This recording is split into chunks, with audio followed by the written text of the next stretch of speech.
Hello, আসসালামু আলাইকুম। সবাইকে স্বাগতম জানাচ্ছি। এই ক্লাসে আমরা বিঘা ও কাঠার হিসাব শিখব।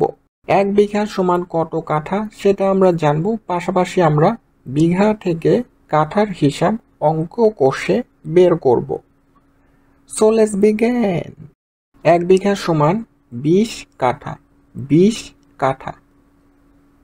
এখন আমরা যদি বিঘা থেকে কাঠা রূপান্তর করতে চাই তাহলে এই 20 দিয়ে গুণ করতে হবে। যত বিঘা তত গুণ। কাঠা সমান বিঘার পরিমাণ গুণিতক 20। তাহলে আমরা যদি 5 বিঘা জমির দৈর্ঘ্য কত কাঠা হবে সেটা বের করি, তাহলে আমরা 5 দিয়ে গুণ করব। 5 গুণিতক 20 হবে। 5 গুণিতক 20 সমান 100 কাঠা।